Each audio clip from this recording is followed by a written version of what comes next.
In this video, I'm going to demonstrate how to make this Patriotic Dishcloth. It's a square. This sample I have done with Hobby Lobby I Love This Cotton.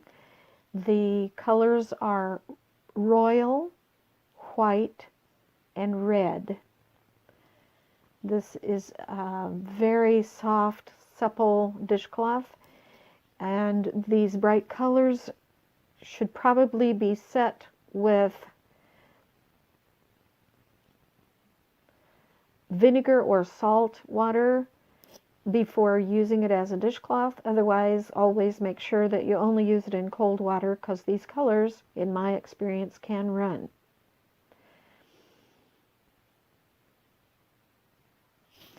I crocheted this square using an I-9 5mm crochet hook, and I don't know if you can see that. Maybe you can. You will also, for this project, you'll need a yarn needle,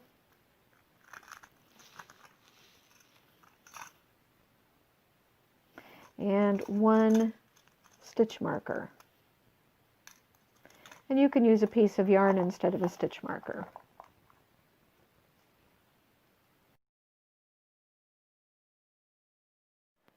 This is a square made with single crochet stitches. There are 10 stitches, and it was worked back and forth in rows. And I made this square with cotton yarn and a 5.5mm crochet hook for the purpose of pointing out the anatomy of a single crochet stitch and enabling you to count rows when you do single crochet back and forth. First of all, this is the way I started. I started here. You can see this knot. That's the slip knot that was on my hook when I started. Then I chained 11. When you're working with single crochet, you always chain one more than you actually need for stitches, and the first stitch, or the last chain, the 11th chain, is not counted. So what I did was I worked 10 stitches into the foundation chain, and I want you to see the anatomy of these stitches. They have a V that goes down into the strands of the chain. So we're counting V's at this point, since the stitches are already finished. So you would count 1, 2, 3, 4, 5, 6, 7, 8, 9, and 10. And also these stitches were worked into the bottom by inserting the hook into the chain so that only one strand is below your hook. And I'll show you that later. Now, this row, this bottom row, was worked first. Then I turned and I worked the second row. And I want you to notice that the second row, when you're looking at it from this side, it looks different than this one. You don't see these nice little V's. What instead you see is a split V, or two little legs like this that are splayed out from each other, and then there is a horizontal bar. It's almost like an upside down bunny face. And that tells you that you're looking at the back of a single crochet row. So these horizontal bars are the backs of the single crochet stitches. Now, you can count these rows by counting those hills. It's like there's a hill that the V's are going over. So there's the first hill, second hill, third hill, fourth, fifth, sixth, seventh, eighth, ninth, and 10th. So I finished the 10th row on this side, and you can tell that because number one, you see these V's going down into a hole, but you also see these V's that are horizontal laying across the tops of the stitches. And you can tell that a single crochet row is facing you because these horizontal V's on the top are easy to see. Whereas if you're looking at the back of the row, you see the upside down bunny face or the horizontal bars most easily.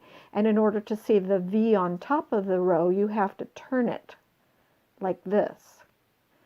So then you can see the V's that are on top of the row. Now I want you to notice that on this side of the work, it's very easy to count the rows by simply looking at where these horizontal bars are. When you're working back and forth in rows, if you have an even number of rows, those horizontal bars are always in the middle of a set of 2 rows of stitches. So it's kind of easier to see it when you turn it this way. It almost looks like highways. So I see 1, 2, 1, 2, 1, 2, 1, 2, 1, 2. So I count, sometimes it's easier to count your single crochet rows by going 2, 4, 6, 8, 10. Now I want you to notice something else about single crochet stitches. In fact, this is true of pretty much every crochet stitch that exists. The V's, if you were to count the V's on top of the row instead of the posts of the V's that go down into the hole, you're counting something that's not exactly directly above the post of the stitch. This over here to the right, to the side, is the top of this part of the stitch that goes down into the hole. So when you turn it this way, you can count the V's on top. 1, 2, 3, 4, 5, 6, 7, 8, 9, 10. That shows you have 10 stitches. Or if you turn it this way, you can count the V's that are poking down into the holes. 1, 2, 3, 4, 5, 6, 7, 8, 9, 10. But you do need to know that the tops of the stitches are offset. They're off to the right. Or if you're a left-handed crocheter, it would be just mirror image, just the opposite. The tops of the stitches will be off to the left of the stitch. Something else I would like for you to know about single crochet stitches is that it can be a challenge to get them, the stitches, to be the same width as they are high. So I have a square made of 10 rows and 10 stitches, and you would think, you would hope that the size of that square is exactly a square, but it may not be. I have stretched on this a little bit, but let's just measure it and see. Okay, you can see that from left to right, this square measures 3.5 inches. Well, let's see what it measures top to bottom. It only measures 3 inches top to bottom. Now that can be overcome in 2 ways. And a lot of times it doesn't matter whether it's not quite the same. However, if you're doing something where you absolutely need to have a square, which I'm going to show you how to do a pattern that requires working mitered rows, then you will need to have this in the shape of an actual square. So that can be done in 2 ways. Number one, you can practice over and over again until you've got the height of your stitches just a little bit taller, so that when you finish your square, your 10 rows and 10 stitches, the measurements are exactly the same. The other way that you can overcome this is by blocking the square. And with cotton yarn and with wool yarn, you can block it with actual water by soaking it in water and then pinning it into the shape you want. With acrylic yarn, you need to use a steam iron hovered above the yarn. Never touch the yarn with the iron because it will melt. And that relaxes the fibers, and then you can stretch up this way or whatever way you need to until your square measures the right dimensions. Now, just having worked this just with my hands and not with steam, let's see if I was able to get that any taller.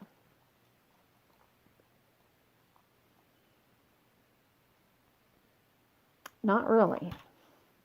Now, if I really pull on it, and I can feel the yarn kind of moving, I can feel it changing. Now I've got it 3.5 inches. But if I let it sit there for a while, it's likely that it will ooze back into the original position. So that's why a blocking session will set the yarn the way you want it, and it won't squish back smaller. So those are two ways that you can overcome. Now, a quick way to find out if you've got a real square is to just fold it in half diagonally. You don't even have to measure with a tape measure. You can just see that it's a perfect square. But once, you know, if the original square hadn't been yanked on and pulled on, I'm trying to squish it back to the way it was at first, then I try to fold it into a diagonal, and look, it's just real obvious that it is not a perfect square.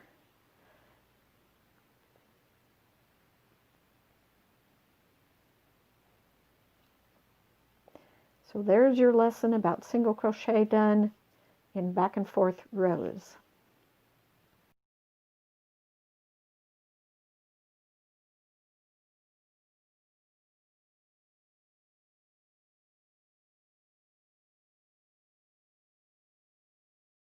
First part of this square, I used a beautiful royal blue color.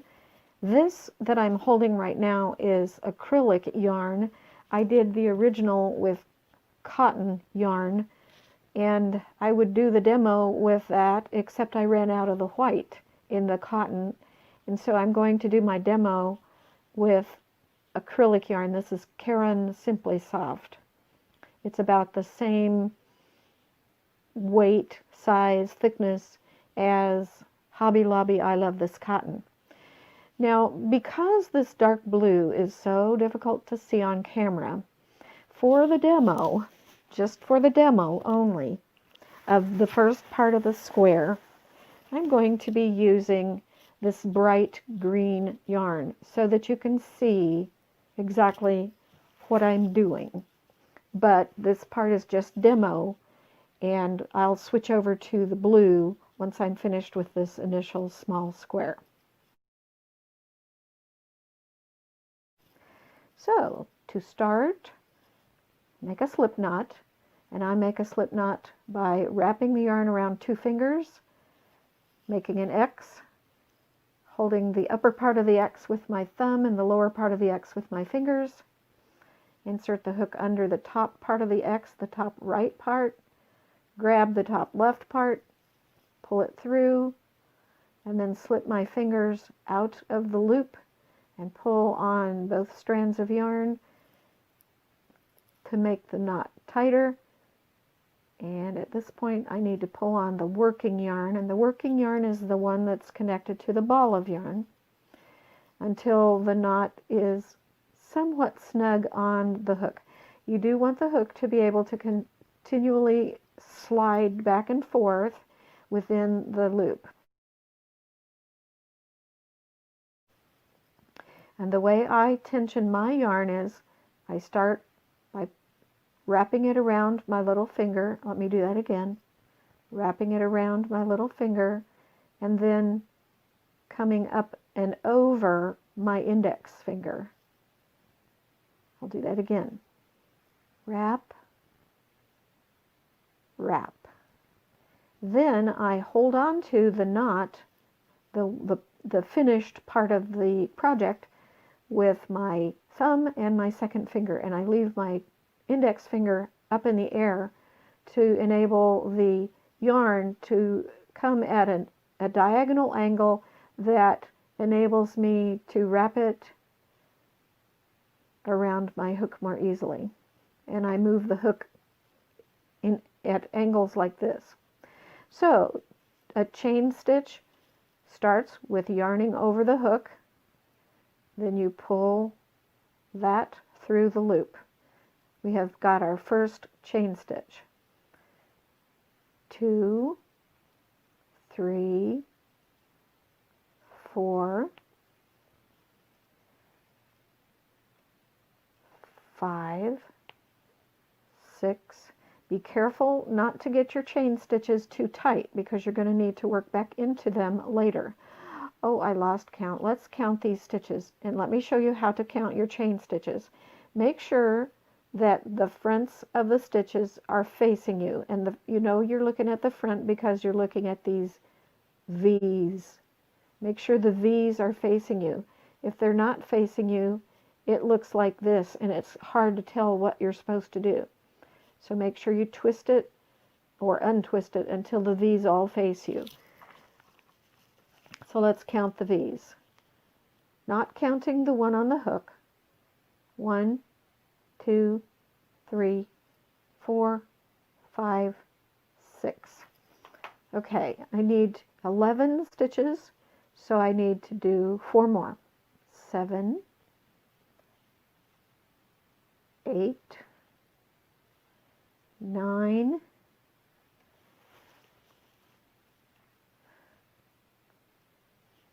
10, 11. Now, as I work back into these stitches to make row 1, I need to make sure this chain does not become twisted. We need to keep the V's facing us at all times, and it can be rather confusing, but let's just take them one at a time. First of all, you never count the loop that's on your hook. And for row 1, the pattern says single crochet in the second chain from the hook. So this is the one that's on the hook, and it tightened down, but that is the first chain from the hook. So we work into the next chain. And I want you to notice there's a hole, and there are 2 strands that look like scallops at the bottom of that stitch. We want to go into that place right between those 2 scallops. Do you see where I'm going? In between those 2 scallops. So that there are 2 strands on top of my hook and 1 strand under my hook. Then yarn over, pull up a loop, yarn over, pull through 2 loops.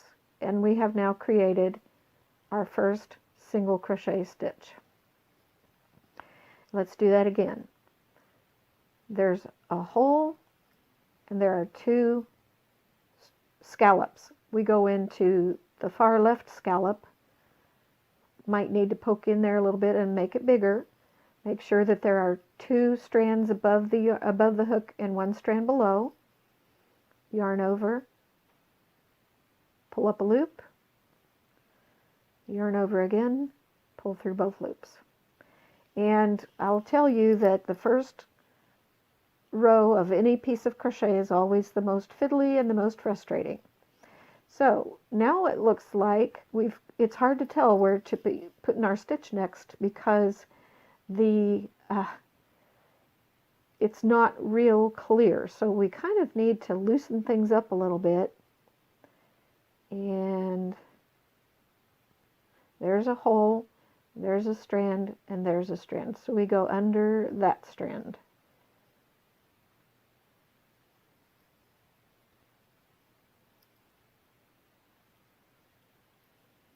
now we have 3 single crochet stitches. Can you tell where we're supposed to go into on the next one? It's right there. And you kind of need to wiggle it around until those strands move out of the way. And I'm using my finger as a backup there.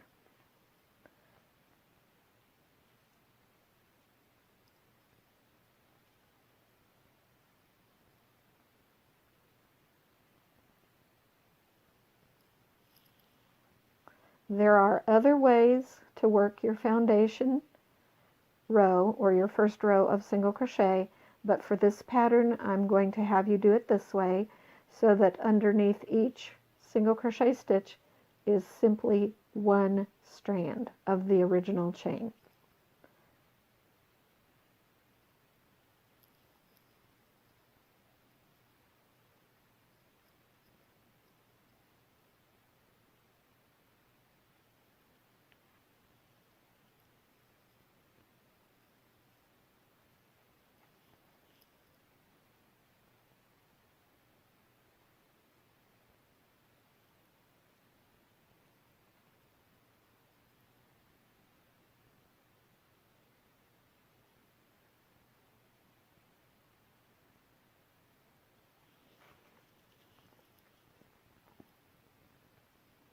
And we have one scallop left right there next to the original slip knot.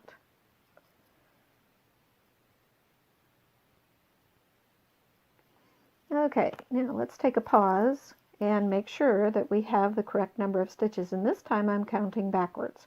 And this time I'm counting the V's that go down into the hole. 1, 2, 3, 4, 5, 6, 7, it's kind of hidden,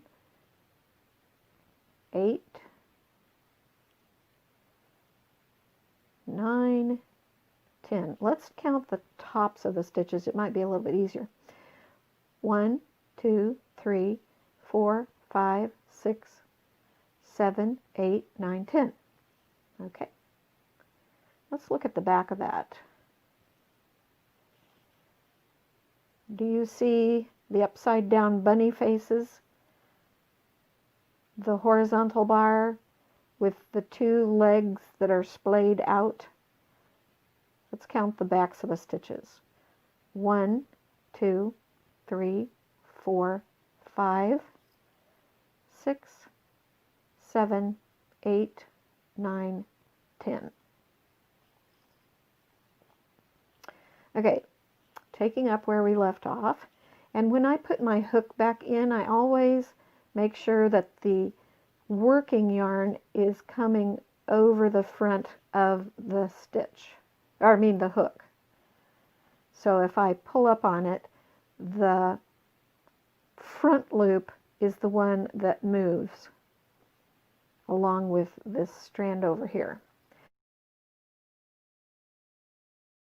Okay, to start row 2, chain 1 and turn the work. And I like to turn my work counterclockwise. Some people do it the other way.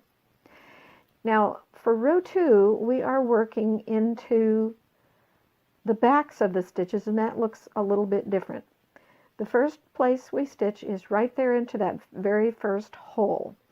And on single crochet, the chain 1 that we just did brings our yarn up to the proper level for a single crochet stitch, and we don't count that first chain as a stitch. So we insert our hook in the first stitch and make a single crochet, and that is stitch number 1. See this little strand over here? We ignore that. That is the chain 1. But this V here is the first single crochet stitch. Okay, the next stitch goes in here.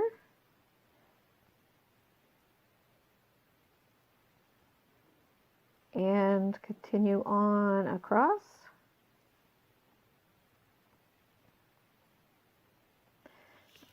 Yarn is Getting stuck on my sweaty hands.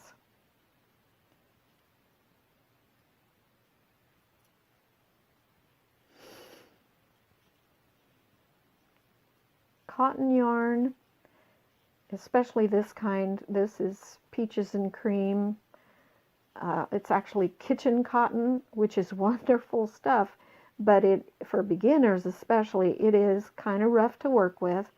It's stiffer and rougher, and it makes great washcloths. But for a beginner to work on this kind of yarn, it does take quite a bit of patience, and it takes kind of some force. Now I want you to see, let's count and see how many stitches we've got so far. And I'm counting the tops of the stitches this time. Remember, we're ignoring this little strand over here because that's the chain. So we count the V's. 1, 2, 3, 4, 5, 6, 7, 8, 9. Okay, I'm putting my hook back in. And we have 1 stitch to go, and we're putting our hook right in that hole there. We make sure that the hook goes over 2 strands and make a single crochet. Notice that on the front of the row that we just completed, the V's along the top are angled forward. It's very easy to see them. And notice that the row below, the stitches look like the upside down bunny faces with the horizontal bar and the ears. All right. Let's start row 3. Chain 1, which doesn't count as a stitch. Single crochet in the first stitch, and in every stitch across. And I'm going to keep doing this, and I'm going to use the blue yarn until I have the square, and then we'll go from there. Okay, I have now almost completed 10 rows. I'm counting from the bottom. 1, 2, 3, 4, 5, 6, 7, 8, 9, and 10. 2, 4, 6, 8, 10, and I've got 2 stitches left. And as I said before, this blue yarn is very hard to show on film, but it makes a stunning project, so I am using it to show you the finished product. Okay, that last stitch goes under 2 strands, yarn over, and complete your single crochet. And to finish off, make a chain. I snipped the yarn and pull out the yarn, and now you're ready. Your little square is finished. Now, just for kicks, let's measure that. We have 3 inches and 2.5. So this is something that will cause our square to be wonky unless we get it blocked out. And just by hand, let's see if I was able to get that extended out to 3 inches. Well, not quite, but it's closer. Just be aware that typically, not everybody, but a lot of people make their single crochet stitches shorter than they are wide. If you do it just the other way around, you'll have to pay attention to that too. Now, something else to note, some people ask me, well, can't I just use a larger hook if I'm not getting the gauge that's called for in a specific pattern? And the answer to that is not usually, because the size of the hook is not going to make the final determination as far as the height versus the width of your stitches. Rather, what it's going to be is your tension as you are working the stitches. And I'll show you a little bit more about that later. So anyway, for this pattern, we now have our initial square with 10 rows.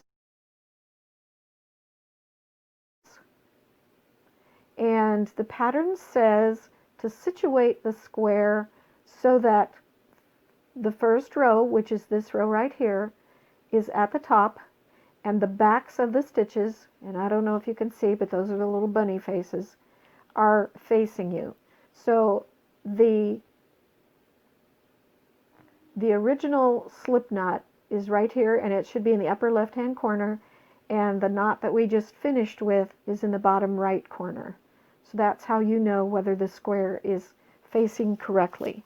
Now, the pattern says to use a stitch marker, and this is not really to mark a stitch, it's simply to indicate what is the front of your fabric. So just put a stitch marker anywhere under a strand, kind of in the middle of the square, and the purpose of that is just so you know for the rest of the square what's the right side and the wrong side. And we'll just leave that stitch marker there until the end of the project, because you're going to need to be looking at the pattern and seeing whether you're working on the right side or the wrong side, because we turn the piece over after every row, or before every row.